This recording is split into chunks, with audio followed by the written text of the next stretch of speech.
Bienvenidos a su espacio, Perlas del libro de Isaías.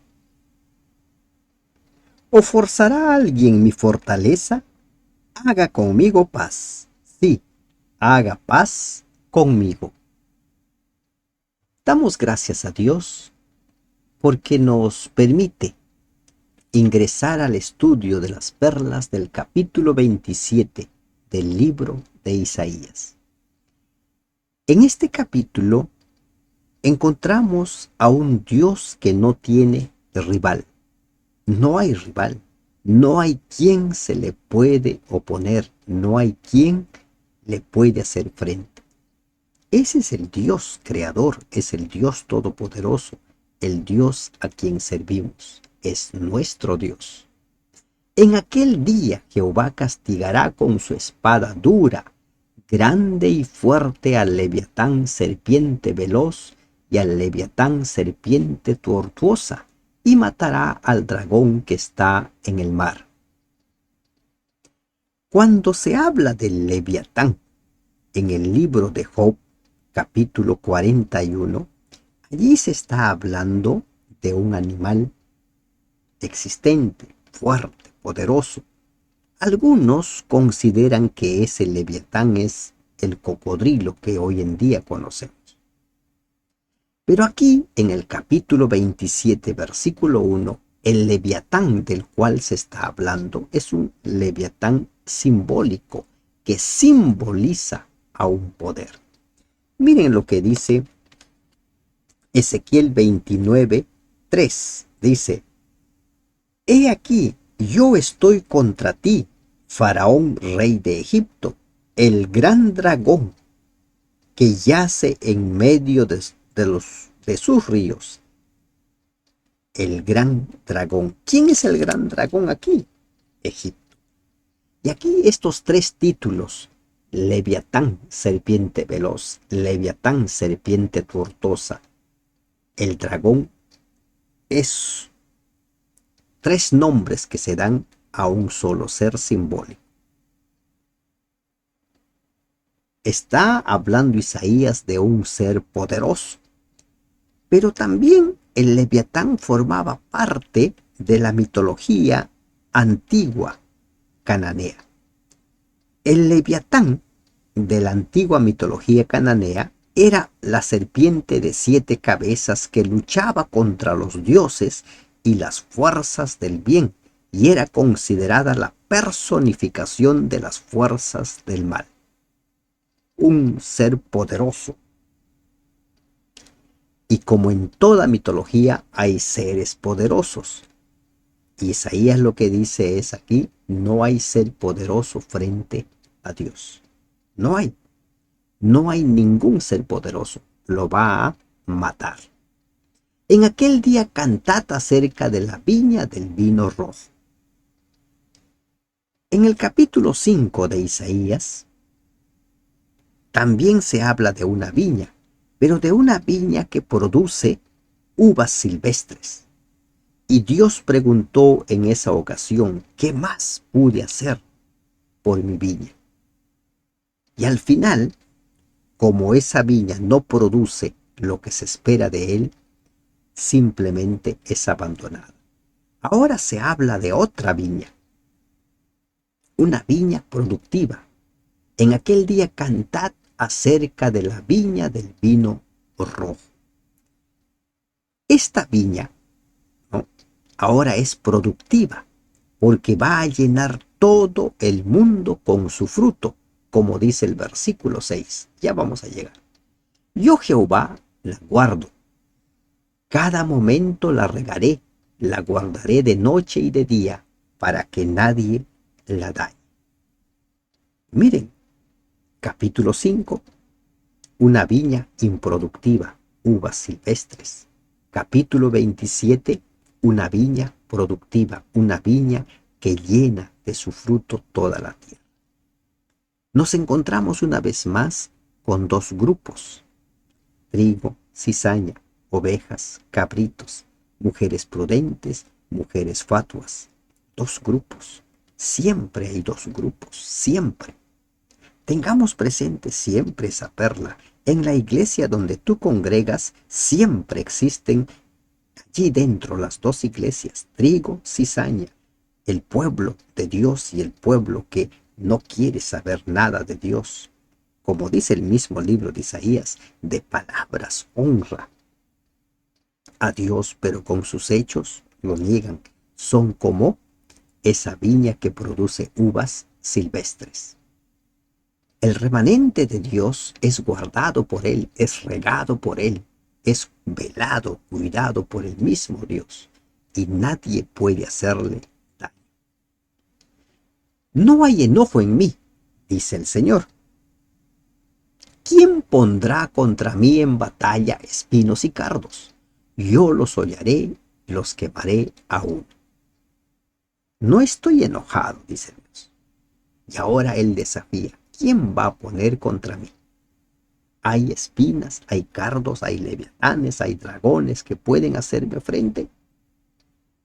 Y Él mismo responde, yo los voy a hollar, los voy a quemar aún. Voy a matar al dragón, como dice el versículo 1. No hay rival para nuestro Dios. Satanás cree ser un rival, pero ya ha sido derrotado. Y ahora, como dice el apóstol Pedro en su primera carta, anda como un león rugiente buscando a quien devorar. ¿Quién pondrá contra mí en batalla espinos y cardos? ¿O forzará a alguien mi fortaleza? Si no hay nadie que pueda hacerle frente a Dios, ¿quién va a forzar su fortaleza? El Leviatán, todopoderoso según la mitología cananea, no puede hacerle frente. No hay ningún enemigo. El dragón no puede hacerle frente. Entonces Dios invita. Mire, el que es vencedor, el que es todopoderoso, suele enseñorearse de los débiles. Y esta es otra perla preciosa que encontramos aquí. Ese Dios que no tiene rival, ese Dios que no puede ser forzado con nadie, nos invita a entrar en paz con Él. Qué maravilloso es nuestro Dios. No nos somete, no nos obliga a hacer cosas que nosotros no queremos hacer. Es un Dios poderoso, es un Dios omnipotente, pero nos invita a estar en paz con Él. Días vendrán cuando Jacob echará raíces, florecerá y echará renuevos Israel, y la faz del mundo llenará de fruto. Esa viña ahora es una viña productiva. Esa viña ahora va a producir frutos, y sus frutos van a llenar la faz del mundo. Dios deseaba que Israel llevara a todo el mundo el conocimiento de la salvación. Cuando Israel fracasó como nación, esa tarea le fue encomendada al Israel espiritual, la iglesia cristiana. La iglesia compuesta de judíos y gentiles es representada por ramas injertadas que reemplazan a las ramas naturales del árbol de Israel, las cuales fueron quebradas. Romanos 11, versículos 11 y 12.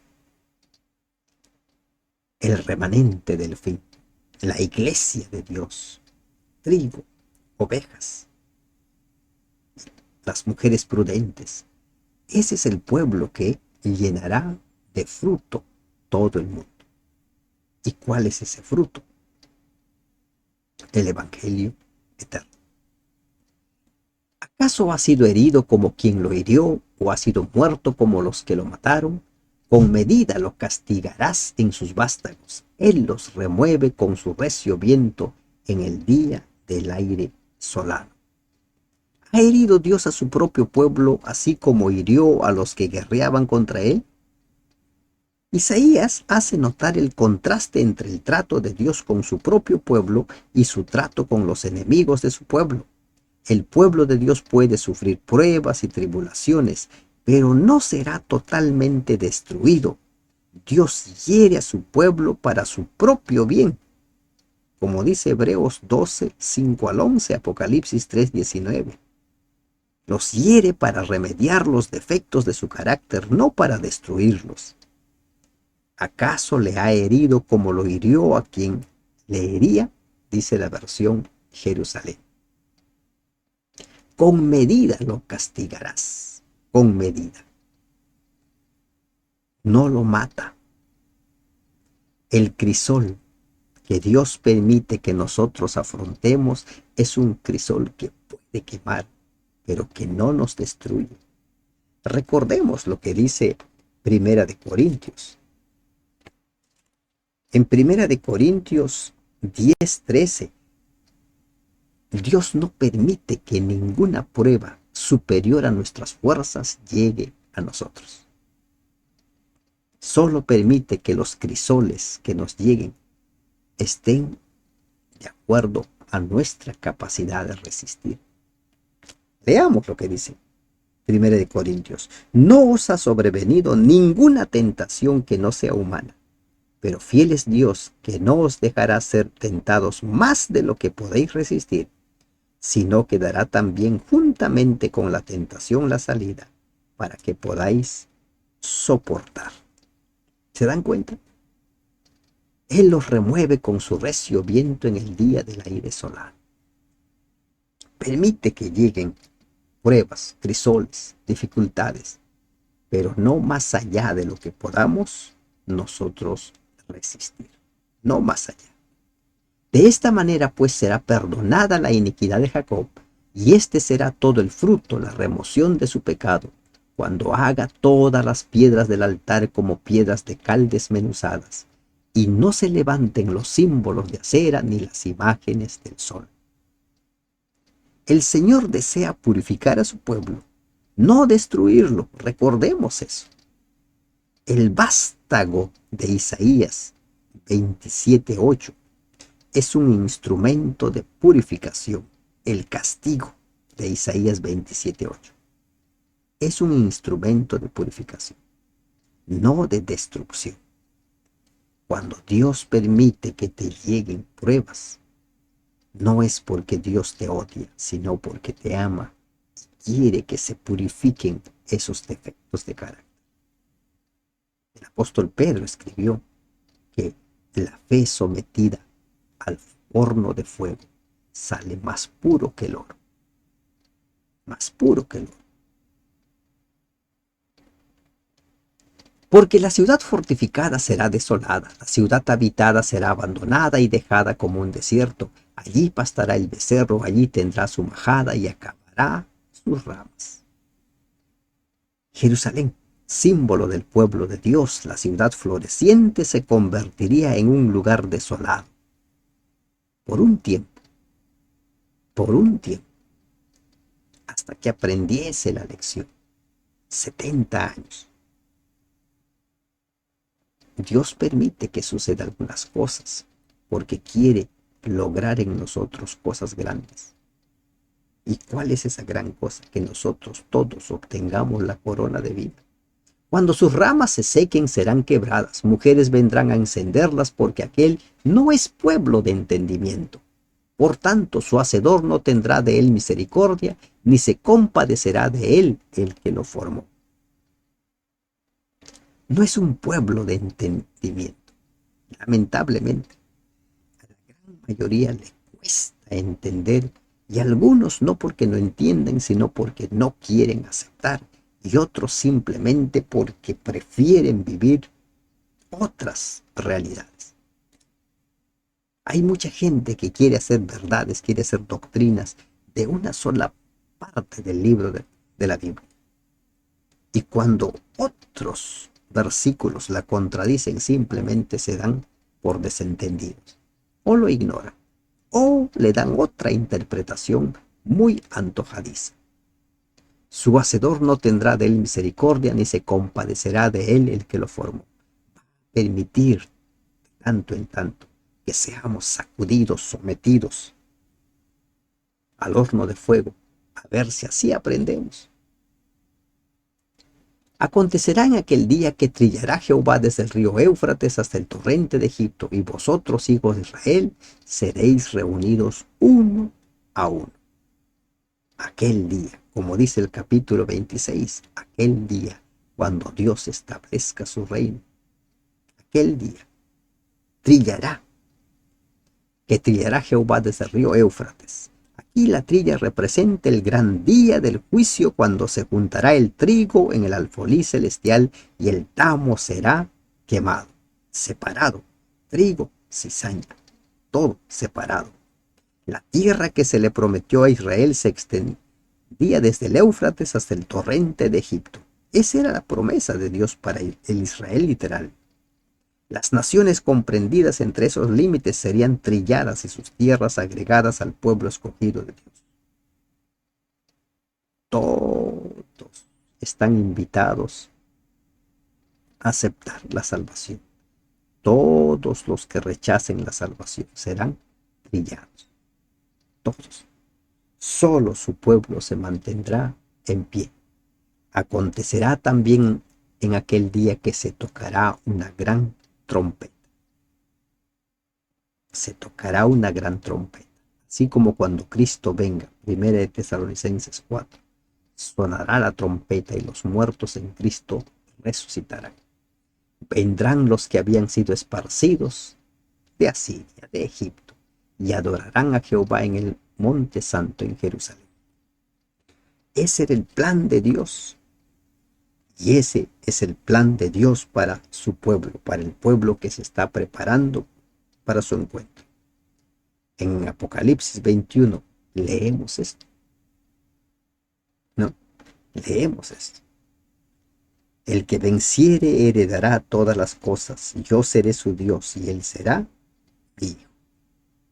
Yo seré su Dios. Y en el 8 habla del otro grupo, de los que serán trillados. Pero los cobardes e incrédulos, los abominables y homicidas, los fornicarios y hechiceros, los idólatras y todos los mentirosos tendrán su parte en el lago que arde con fuego y azufre. Esta es la muerte segunda. Dos viñas, dos pueblos, dos grupos. No hay enemigo que le pueda hacer frente a nuestro Dios. No hay leviatán de 7 cabezas o dragón que pueda enfrentarse. No hay cardos o espinos que pueda enfrentarse. El Señor nos invita a hacer paz con Él. Vayamos a Él. Confesemos todos nuestros pecados y estemos a cuentas y en paz con nuestro Dios. Que Dios te bendiga. Amén.